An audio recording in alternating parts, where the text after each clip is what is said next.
Hello, and welcome to Pro Wrestling Weekly UK. I'm Liam, and today we're going to be discussing the upcoming Impact Wrestling pay-per-view Rebellion.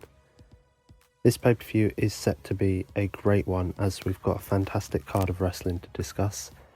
Before we get into our predictions, let me run through the match card. Up first, we've got Fire and Flava, which is Kira Hogan and Tasha Steelz, defending against Jordynne Grace and Rachel Ellering in a tag team match for the Impact Knockouts Tag Team Championships. Following this, we have an 8-man tag match between Chris Sabin, Eddie Edwards, James Storm and Willie Mack, going up against Violent by Design, which is Eric Young, Deonna, Joe Doering and Rhino. Then we have a last man standing match between Trey, Miguel and Sami Callihan. Up next, a singles match between Mack, Cardona and Brian Myers. Match number 5 is a triple threat match for the Impact X Division Championship, featuring Ace Austin defending against Josh Alexander and TJP. Then we have another Impact Knockouts match, this time for the Impact Knockouts Championship, with Deonna Purrazzo defending against Tenille Dashwood. Match number 7 sees FinJuice defending their Impact World Tag Team Championships against the Good Brothers, Doc Gallows and Carl Anderson. And the main event of the night sees a very unique match as Impact World Champion Rich Swann goes up against AEW World Champion Kenny Omega in a winner-takes-all match for the Impact World Championship and AEW World Championship titles.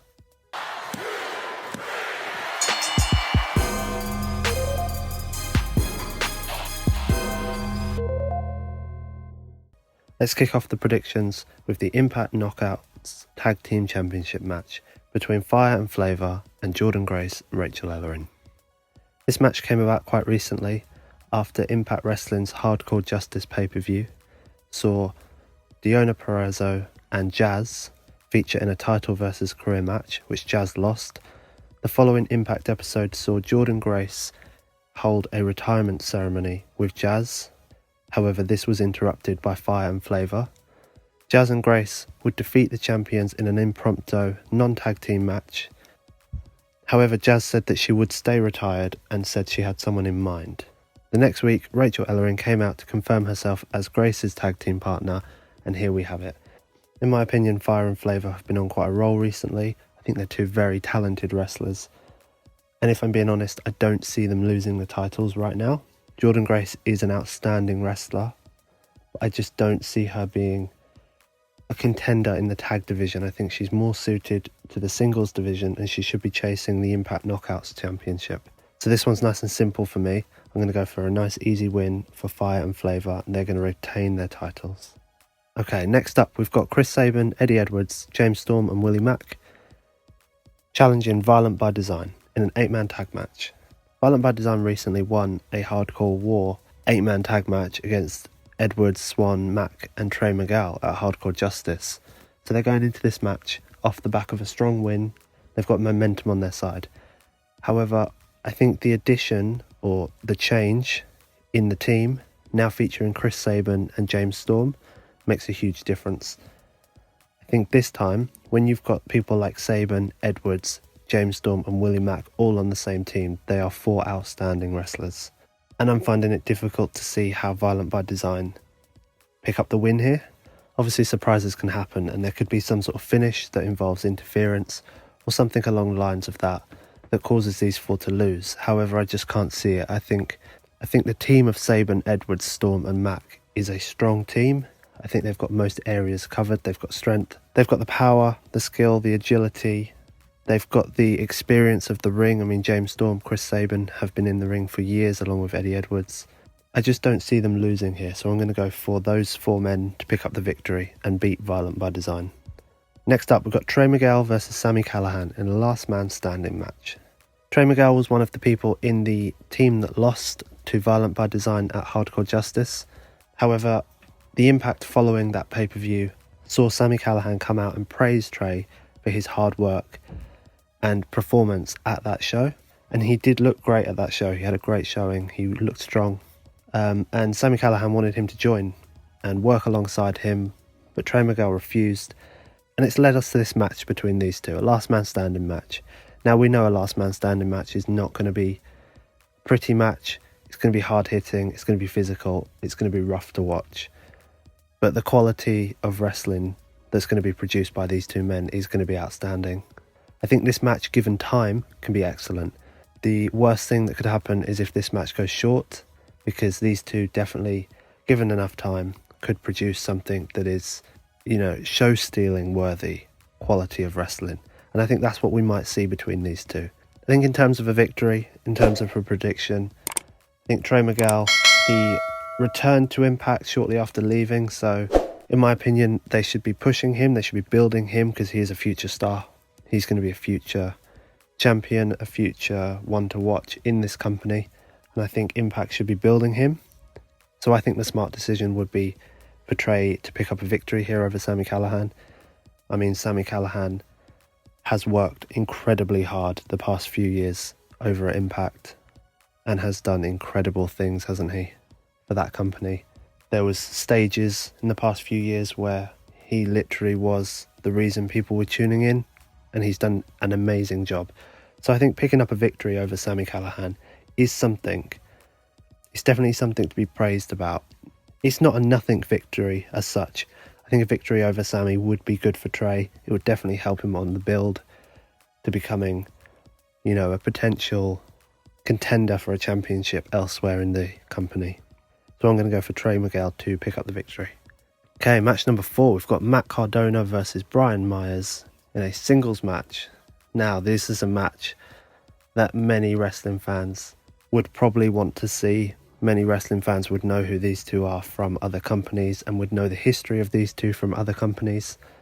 So it's a very interesting thing we've got here, that both of these guys obviously left another place of employment. They've both moved over to Impact, and they began to run the story of, one of them's only followed because the other one joined. And it was an interesting angle to run. Kind of suggests that, they can't be apart, but that's not what's happened here. And it's led to this singles match. And like I said, many wrestling fans would probably have wanted to see this at some point over the last decade or so. So I'm very pleased that Impact have seen that, and Impact have decided to book this match. I think it's going to be great. These two guys are obviously great wrestlers. And I think this one could go either way. I think there's an argument to be made for both guys to pick up a victory here. So this is a tricky one. I think based off of what happened at the last pay-per-view at Hardcore Justice, I think maybe Mack Cardona deserves the victory here. So I think I'm going to go for Mack Cardona to pick up the victory. But like I said, this could go either way. It wouldn't surprise me if Brian Myers picks up the victory either. It's one of those matches that we know it's going to be good. We know what to expect. And I wouldn't be upset if either man wins, because they're both top quality wrestlers. So I'm excited to see this one. Next up, we've got a triple threat match for the Impact X Division Championship. We've got Ace Austin defending his title against Josh Alexander and TJP. Now these three, similar to what I said about Trey and Sami, this match given time could be show stealer type of a match. I mean, Ace Austin has put on some incredible matches recently. I mean, we all know what TJP can do. Josh Alexander is great to watch as well, so I think this match is going to be interesting. I think the combination of these three is going to be great to watch. I mean, we've seen these three in and around this division for quite a while. This isn't a new thing. This hasn't just come out of nowhere. We kind of know where this has come from. So this is Impact's, not going to say long-term booking, but they've booked a match that we've all saw coming. We've all seen these three in and around the division. We've seen variations of this. So I'm not surprised where this match has come from.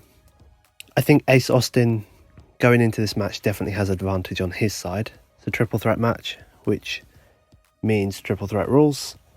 And he comes into the match with Madman Fulton on his side, so there's the potential for outside interference.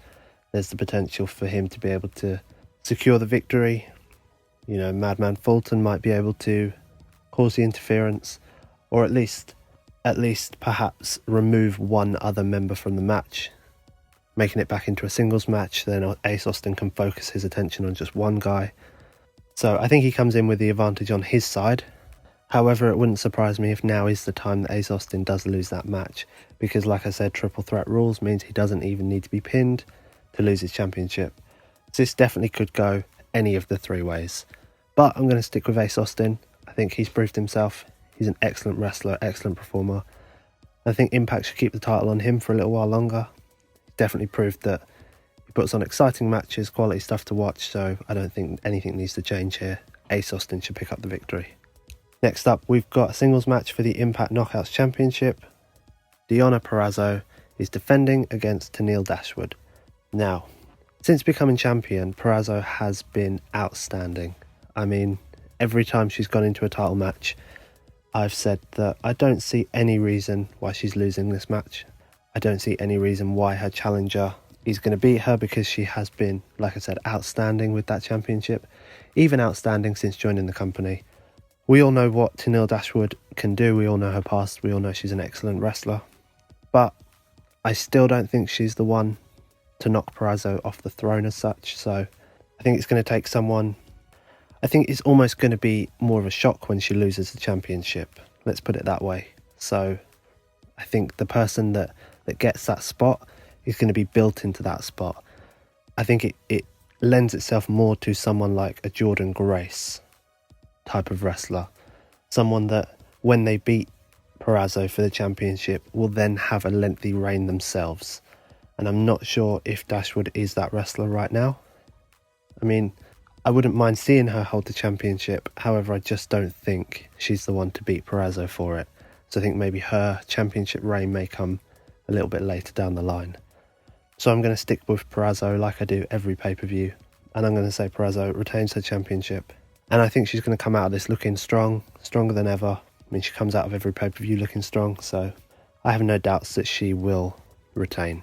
Match number 7 sees the Impact World Tag Team Championships being defended. FinJuice, which is obviously David Finlay and Juice Robinson, defend their titles against the Good Brothers, Doc Gallows and Carl Anderson. Now, back when FinJuice won these titles, I was shocked.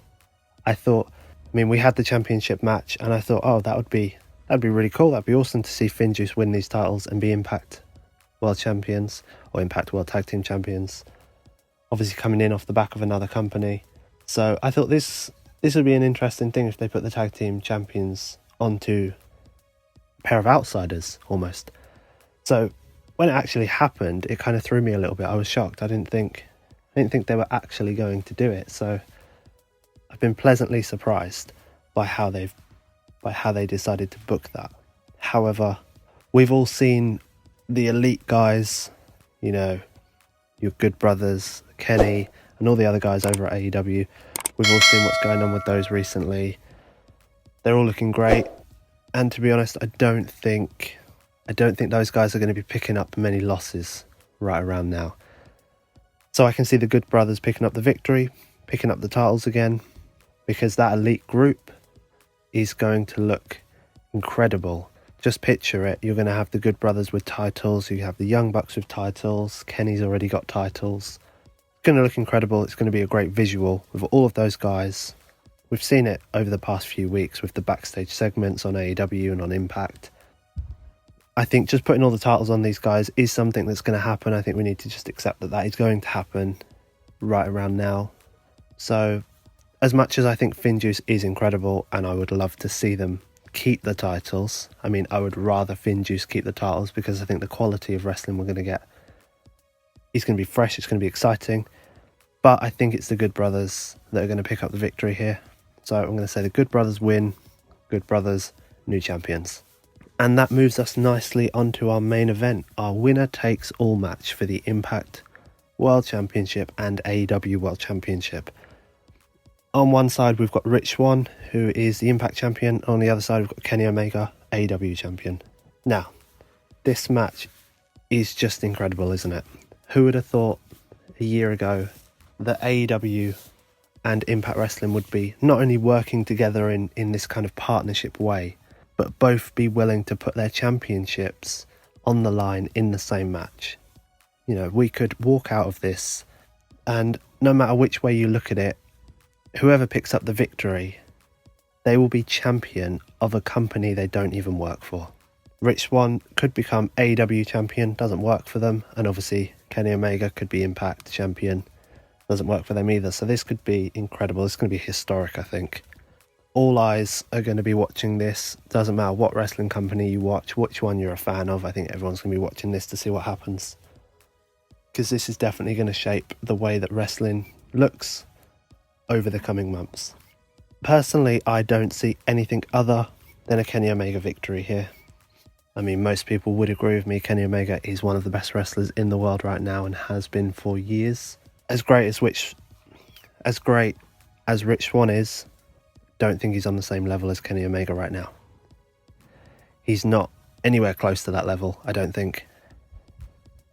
Kenny Omega already holds the AEW championship, already holds the AAA championship.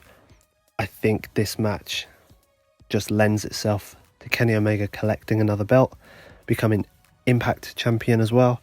He will then be a 3-belt champion, and I think we've seen over social media past few weeks, past few months, he's interested in the NWA. We had that little back and forth between him and some of the NWA guys, Nick Aldis, and we heard it on Impact around about a month ago when he said that he was better than Ibushi, who was IWGP champion at the time. So he's obviously got his eyes looking back at Japan as well.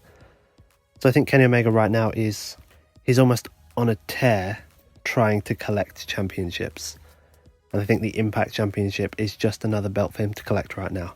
I mean, it's going to be pretty incredible, isn't it? Kenny Omega wins this match, beats the Impact World Champion on an Impact pay-per-view, a man that doesn't even work for Impact, and becomes their world champion. It's just unheard of, isn't it? These type of things don't happen in the world of professional wrestling. So this is something. I would be very surprised if Rich Swann manages to keep his title. I mean, the only way I think he keeps his title is perhaps outside interference. Because, like I said, Kenny Omega is one of the best in the world right now. I very much doubt AEW would be willing to make him look weak. I think perhaps there might be more in it for Impact in terms of the partnership. Kenny Omega wins. He becomes Impact World Champion. A lot of those AEW fans might then tune over to Impact, might get more eyes on the product, help out the ratings. I think there's more in it for Impact to have Kenny Omega as their champion, even if it's only for a short amount of time. I don't think having Rich Swann win the match and become AEW champion really helps out AEW. It would definitely be a unique thing, but I don't think it's where they're going to be going. So I'm going to go for Kenny Omega picks up the victory. Kenny Omega becomes the new Impact World Champion. Well, there we have it. This is going to be a fantastic pay-per-view, I think. We've got 8 incredible matches, a whole variety of championship matches to watch. I think this is going to be great. I've given my predictions. Let's see how I get on. Do you think I'll be right? Do you think I'll be wrong? Let me know in the comments. What do you think? Who's going to come out as the new champion? Will it be Rich Swann? Will it be Kenny Omega? I'd love to hear your opinions. As always, make sure you like, subscribe, hit the notifications bell so you always stay up to date with all the content from Pro Wrestling Weekly UK. Take a look at our channel. We've got loads of nice content up there. Loads of great stuff. Thanks for watching. See you next time.